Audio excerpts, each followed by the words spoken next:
Sebuah pedang Damokles menggantung di atas salah satu kota terpadat di dunia. Tokyo, ibu kota Jepang yang ramai dihuni 14 juta penduduk, berada di bawah ancaman tersembunyi. Ancaman bahwa tanah akan runtuh di bawah kakinya. Memang, otoritas negara memperkirakan ada kemungkinan 70% bahwa gempa berkekuatan 8 atau 9 pada skala Richter akan mengguncang wilayah Tokyo dalam 25 hingga 30 tahun ke depan. Prospek ini menjadi semakin menakutkan karena bencana seperti itu sudah pernah melanda kota dan negara ini di masa lalu, meninggalkan kenangan pahit dalam ingatan nasional. Jauh dari sikap pasrah, Tokyo sedang mempersiapkan diri untuk menghadapi ancaman tersebut sebaik mungkin. Untuk itu, Tokyo tidak ragu melakukan peninjauan menyeluruh terhadap perencanaan kotanya dan menerapkan langkah-langkah baru yang menginspirasi banyak negara lain. Hari ini kita akan menuju Jepang untuk episode baru Looking For yang pasti akan membawa perubahan besar. Topan, tsunami, gempa bumi. Di negeri matahari terbit, bencana alam sayangnya sering terjadi. Salah satu alasan utama terjadinya bencana alam ini adalah letak geografis Jepang. Sebagai kepulauan vulkanik, Jepang terletak di cincin api Pasifik di pertemuan lempeng tektonik Pasifik, Eurasia, Okhotsk, dan Filipina.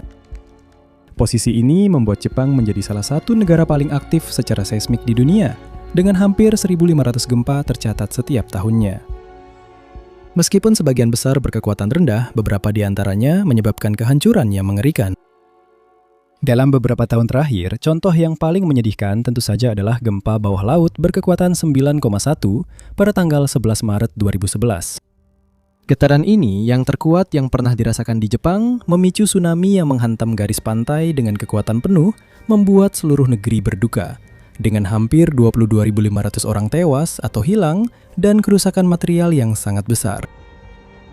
Dampak buruk lainnya dari gelombang kengerian ini adalah bencana nuklir Fukushima, yang gambarnya disiarkan ke seluruh dunia. Sejak saat itu, sebuah dinding pelindung besar sedang dibangun di sebelah timur Honshu, tanpa kepastian nyata mengenai kemampuannya untuk menahan gelombang sekuat yang terjadi pada tahun 2011. Untuk mengetahui lebih lanjut tentang peristiwa ini dan konsekuensinya, berikut adalah deskripsi video yang saya buat tentang topik ini. Sebagai ibu kota negara, Tokyo juga sangat rentan terhadap bencana-bencana ini. Sekilas menengok ke masa lalu saja sudah cukup. Pada tanggal 1 September 1923, pukul 11.58 pagi, perut bumi terkoyak oleh gempa dahsyat yang melanda Tokyo dan Yokohama. Getaran tersebut menyebabkan sebagian besar bangunan bata bergaya barat runtuh. Kayu pada rumah tradisional juga tidak mampu menahan guncangan dan sebagian besar hancur akibat gempa.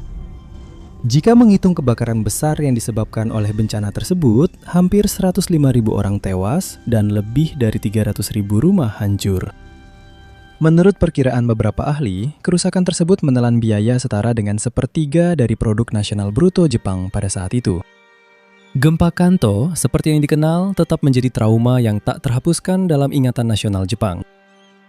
Sejak tahun 1960, tanggal 1 September, telah menjadi hari di mana masyarakat Jepang disadarkan akan bencana melalui latihan simulasi dan pelatihan pertolongan pertama. Baik di sekolah, bisnis, maupun departemen pemerintah, semua orang bersiap menghadapi kemungkinan terjadinya bencana lain. Dan pertanyaannya bukanlah apakah, tetapi kapan. Jadi, sebaiknya kita benar-benar siap. Berbicara tentang pencegahan, izinkan saya memperkenalkan sahabat baru Anda dalam menghadapi ancaman siber, Surfshark, sponsor video kami.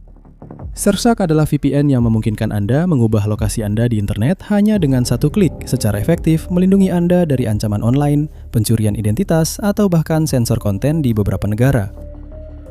Jika, seperti saya, Anda sering bekerja saat bepergian dan merasa kurang nyaman, ketika Anda terhubung ke Wi-Fi publik di stasiun kereta atau bahkan di kamar hotel Anda, Surfshark VPN akan memberikan Anda ketenangan pikiran yang sesungguhnya karena secara efektif mengamankan koneksi internet Anda sambil melindungi data sensitif Anda dari potensi peretas dengan mengenkripsinya.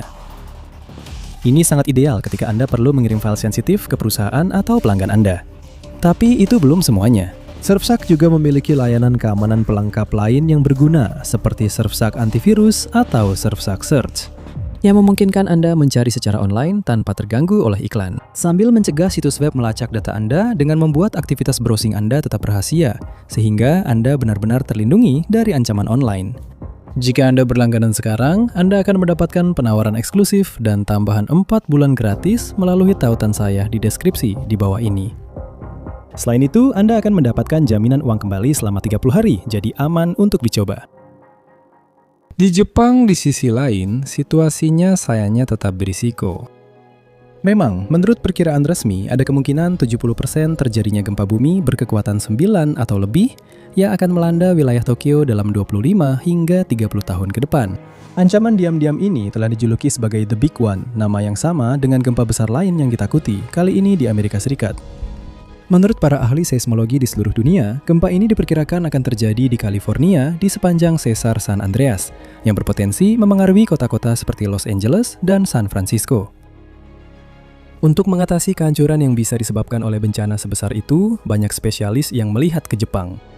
Sejak tahun 1923, situasi di Jepang telah berubah secara dramatis, dan negara tersebut kini menjadi tolak ukur untuk ketahanan terhadap gempa bumi. Memang, setelah setiap bencana, pihak berwenang selalu berusaha untuk membangun kembali, mengambil pelajaran dari masa lalu. Tak lama setelah gempa Kanto, pihak berwenang Jepang memberlakukan standar ketahanan seismik yang harus diperhitungkan dalam konstruksi bangunan. Kode bangunan tahan gempa pertama di Jepang diperkenalkan pada tahun 1924. Secara khusus, penggunaan material tertentu seperti beton bertulang yang jauh lebih tahan terhadap guncangan sangat dianjurkan. Ini sama sekali bukan suatu kebetulan. Meskipun bangunan beton bertulang belum terlalu umum di ibu kota pada tahun 1923, bangunan tersebut jauh lebih tahan dibandingkan konstruksi lain saat menghadapi guncangan, terutama berkat fleksibilitasnya. Meskipun sudah berabad-abad memiliki pengetahuan, kelemahan nyata yang terungkap lewat tragedi ini mendorong negara tersebut untuk mendirikan Departemen Seismologi di Universitas Tokyo dan sebuah institut penelitian gempa bumi pada tahun 1925. Hampir lenyap dari peta, kota Tokyo dibangun kembali sesuai standar ketahanan gempa yang baru. Seluruh distrik dikembangkan ulang dan bangunan-bangunan umum dibuat tahan api. Itu adalah pekerjaan yang sangat besar. 8 tahun setelah pekerjaan dimulai, lebih dari 3.000 hektar telah dikembangkan ulang dan 750 km jalan baru dibangun atau diperlebar.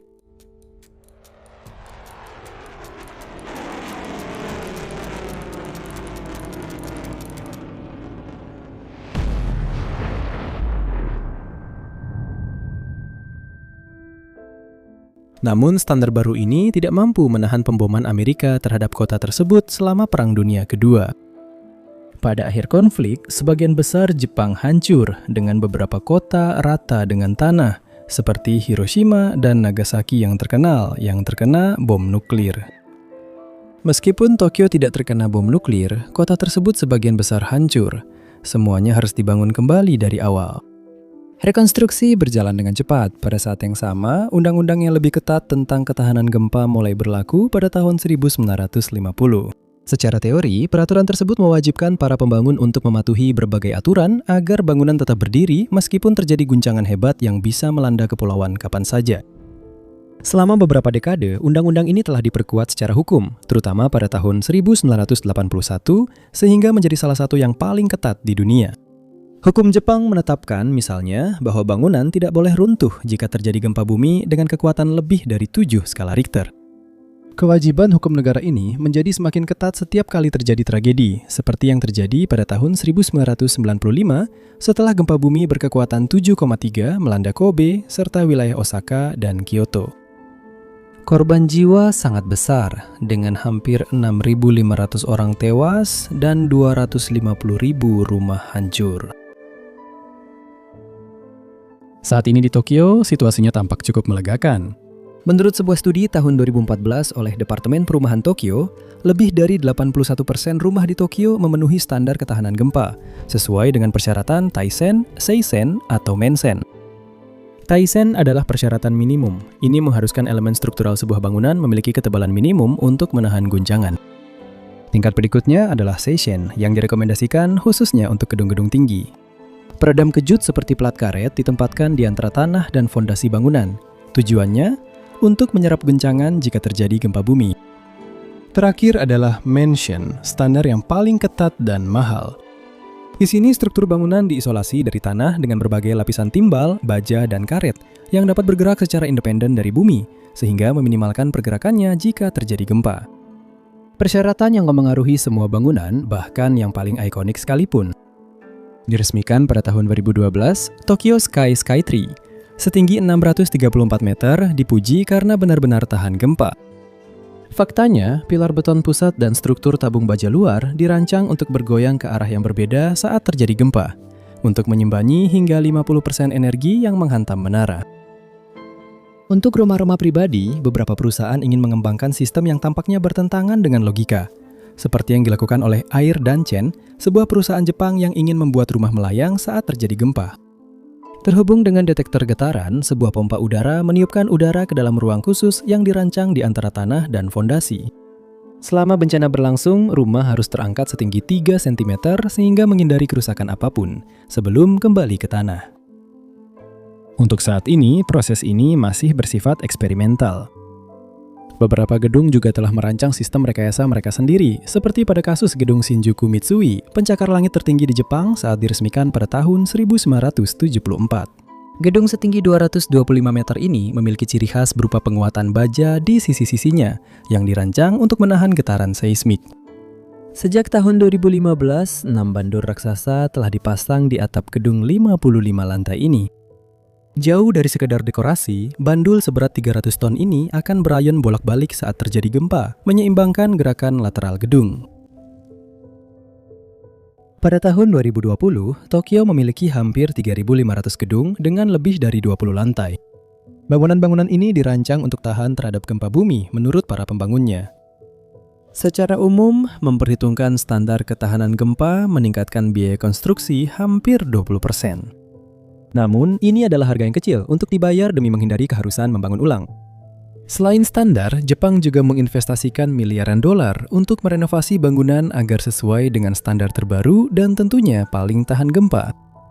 Ini juga berlaku untuk keselamatan kebakaran, karena kebakaran merupakan penyebab utama kematian pada gempa Kanto tahun 1923. Seluruh kawasan pemukiman dengan konsentrasi tinggi rumah kayu yang sulit dijangkau oleh pemadam kebakaran akan dikembangkan kembali.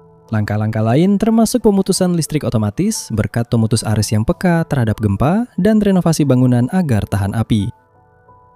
Banjir, yang lebih mungkin terjadi setelah topan atau hujan deras daripada setelah gempa bumi, juga sudah diantisipasi dengan belasan waduk bawah tanah monumental dan 3 terowongan pelindung yang melintang di bawah kota. Secara umum, Jepang telah dilengkapi selama beberapa tahun dengan sistem peringatan yang disebut J-Alert yang digunakan untuk pencegahan risiko alam maupun militer. Jika terjadi peringatan, sistem ini menyiarkan instruksi kepada warga dalam hitungan detik melalui saluran TV, radio, telepon, dan pengeras suara di jalanan. Sementara penduduk diimbau untuk tetap di rumah jika terjadi gempa bumi, asalkan rumah mereka masih utuh.